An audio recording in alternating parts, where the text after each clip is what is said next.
Halo semuanya, perkenalkan nama saya Asri Lapa. Nama saya Milka Mariana Kaloen. Di sini kami akan mempresentasikan hasil kerja kami mengenai program prioritas bidang kesehatan di tingkat regional. Nah, di sini saya sebagai pemateri pertama dan teman saya Milka sebagai pemateri kedua. Selamat menyaksikan. Baik, topik presentasi yang akan kami bahas di sini yaitu yang pertama, pengertian program prioritas kesehatan regional, yang kedua, tujuan program prioritas kesehatan regional, yang ketiga, mengapa program prioritas kesehatan regional itu penting, yang keempat, bagaimana program prioritas kesehatan regional ini mendukung tujuan kesehatan masyarakat, yang kelima, kelebihan dan kekurangan program prioritas kesehatan regional. Yang keenam, perbedaan program prioritas kesehatan di tingkat lokal, global, dan regional. Dan yang ketujuh, contoh program prioritas kesehatan regional. Yang pertama yaitu pengertian program prioritas kesehatan regional. Program prioritas kesehatan regional adalah serangkaian tindakan, kebijakan, dan proyek yang diarahkan untuk mengatasi masalah kesehatan tertentu. Nah, yang menjadi fokus di suatu wilayah geografis tertentu, masalah kesehatan ini bisa berupa epidemi penyakit tertentu, masalah gizi, masalah kesehatan ibu dan anak, atau masalah kesehatan masyarakat lainnya yang dianggap mendesak. Program ini dikembangkan dan diimplementasikan oleh pihak berwenang di tingkat regional seperti pemerintah daerah, instansi kesehatan regional, atau lembaga kesehatan terkait. Kemudian yang kedua yaitu tujuan program prioritas kesehatan regional. Yang ada 5 tujuan, yaitu yang pertama, pencegahan penyakit, di mana mencegah penyebaran penyakit menular dan non menular seperti vaksinasi, promosi kesehatan, dan pengendalian penyakit endemik. Kemudian yang kedua yaitu peningkatan akses layanan kesehatan, di mana meningkatkan akses masyarakat terhadap pelayanan kesehatan terjangkau dan berkualitas.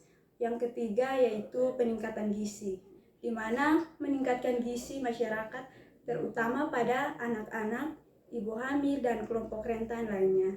Yang keempat, pelayanan kesehatan ibu dan anak, di mana pelayanan kesehatan ibu dan anak ini menurunkan angka kematian ibu dan anak serta meningkatkan pelayanan antenatal dan perinatal. Kemudian yang kelima atau yang terakhir yaitu peningkatan infrastruktur kesehatan, meningkatkan fasilitas kesehatan, peralatan medis, dan sistem informasi kesehatan. Yang berikutnya yaitu mengapa program prioritas kesehatan regional ini penting. Yang pertama, menyelaraskan sumber daya. Kemudian yang kedua, mengurangi beban penyakit. Yang ketiga, meningkatkan akses layanan kesehatan. Dan yang keempat, pencegahan dan edukasi. Kemudian yang berikutnya yaitu bagaimana program prioritas kesehatan regional mendukung tujuan kesehatan masyarakat. Karena yang pertama, mengurangi disparitas kesehatan, yang kedua, meningkatkan kualitas hidup, dan yang ketiga, pencegahan dan kontrol penyakit, dan yang terakhir atau yang keempat yaitu mendukung tujuan global. Sekian pemaparan materi dari saya, dan materi selanjutnya akan dilanjutkan oleh teman saya. Terima kasih. Jadi baik, di sini saya akan melanjutkan penjelasan mengenai kelebihan dan kekurangan dari program prioritas kesehatan regional. Kelebihannya ada 4, yaitu yang pertama, penyesuaian lokal. Jadi penyesuaian lokal ini merupakan program kesehatan regional yang dapat disesuaikan dengan kebutuhan dan karakteristik kesehatan masyarakat di wilayah tertentu, sehingga dapat memberikan layanan yang lebih relevan. Kelebihan yang kedua yaitu akses yang lebih baik. Program prioritas kesehatan regional dapat meningkatkan akses masyarakat terhadap layanan kesehatan karena cenderung lebih dekat dengan tempat tinggal mereka. Kelebihan yang ketiga yaitu kerjasama antar instansi. Jadi, program ini, kesehatan regional ini sering melibatkan kerjasama antar berbagai instansi, termasuk instansi dari pemerintah, rumah sakit, puskesmas, dan lain sebagainya. atau organisasi swasta lainnya yang dapat memperkuat upaya kesehatan masyarakat. Kelebihan yang keempat yaitu fleksibilitas. Program regional dapat lebih fleksibel dalam merespon perubahan kebutuhan kesehatan masyarakat dan kejadian penyakit yang spesifik untuk wilayah tertentu. Selanjutnya yaitu kekurangan dari program prioritas kesehatan regional. Kekurangannya juga ada 4, yaitu yang pertama, terbatasnya sumber daya, baik itu sumber daya alam maupun sumber daya manusia. Jadi, terbatasnya sumber daya ini merupakan wilayah dengan program kesehatan regional yang lemah, mungkin memiliki sumber daya terbatas yang dapat membatasi jenis layanan kesehatan yang tersedia. Yang kedua yaitu ketidaksesuaian. Terkadang, program regional mungkin tidak sepenuhnya memenuhi kesehatan masyarakat karena kurangnya pemahaman tentang perbedaan antara wilayah. Untuk kekurangan yang ketiga yaitu koordinasi yang sulit. Kerjasama antar berbagai entitas regional dapat menjadi rumit dan memerlukan koordinasi yang kurang baik, yang mungkin sulit untuk diimplementasikan. Untuk kekurangan yang keempat atau kekurangan yang terakhir yaitu fokus terlalu lokal. Artinya program kesehatan regional mungkin terlalu berfokus pada masalah lokal dan mengabaikan isu-isu kesehatan yang lebih luas atau global. Jadi penting untuk kita mempertimbangkan kelebihan dan kekurangan dari program prioritas kesehatan dunia ini dalam merancang dan mengelola program kesehatan regional agar program tersebut lebih efektif dan relevan dengan kebutuhan wilayah yang bersangkutan. Selanjutnya yaitu perbedaan program kesehatan regional untuk tingkat lokal, global, dan regional. Yang pertama kita lihat pada program kesehatan lokal.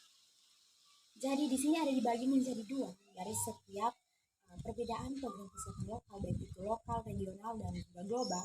Ada dibagi menjadi 2 yaitu menyangkut dengan cakupan dan fokus yang ada. Kita melihat pada program kesehatan lokal di bagian cakupannya. Jadi cakupan dari program kesehatan lokal ini berfokus pada populasi dalam wilayah tertentu seperti kota, kabupaten, atau negara.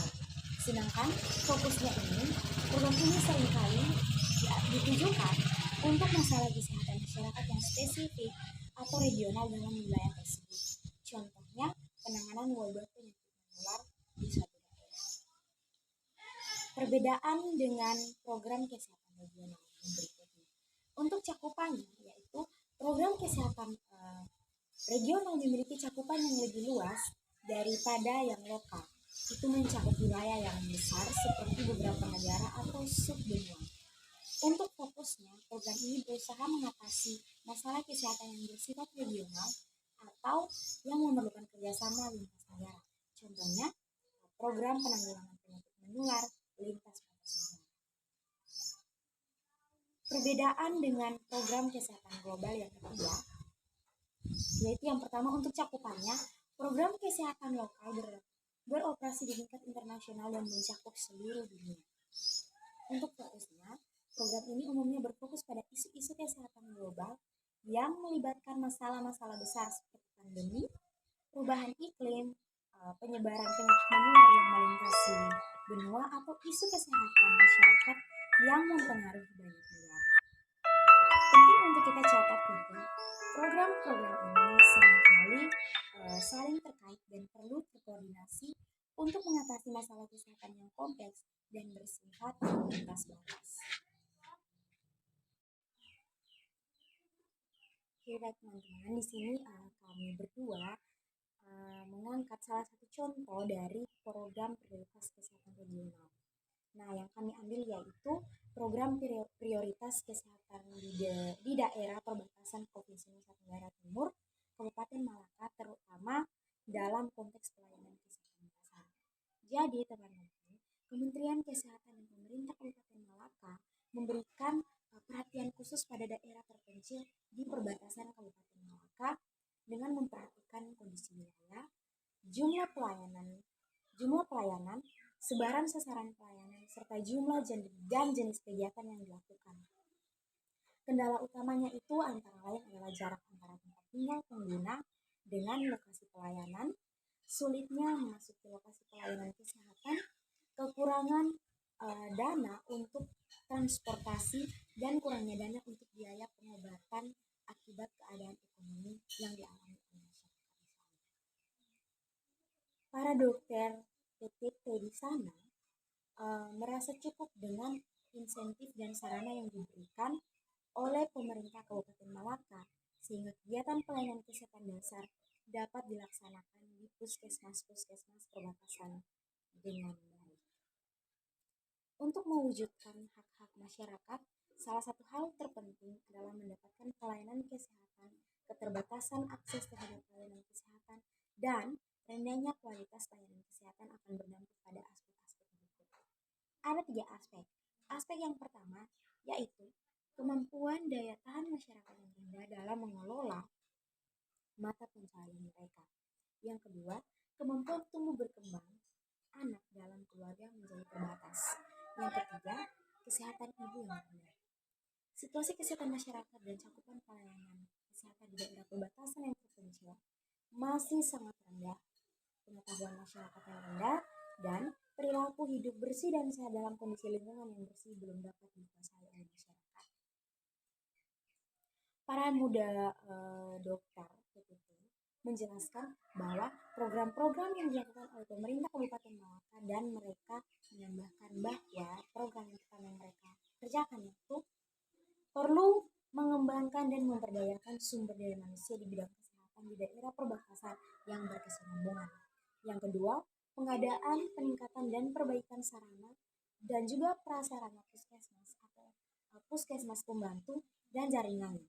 Yang ketiga, peningkatan, pengembangan atau pembangunan infrastruktur kesehatan dan pendukungnya. Yang keempat, sosialisasi dan peningkatan pelayanan asuransi kesehatan dari pemerintah, contohnya BPJS.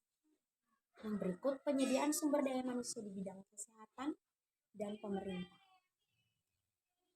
Juga seperti di bidang kesehatan itu seperti dokter-dokter secara berkesinambungan yang menjadikan pegawai negeri sipil dengan penyediaan dan atau peningkatan kualitas dan kualitas.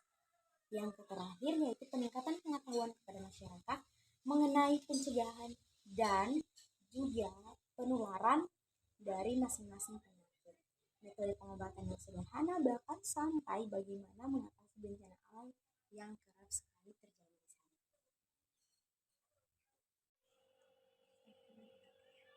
Sekian presentasi dari kelompok kami, semoga bermanfaat. Terima kasih.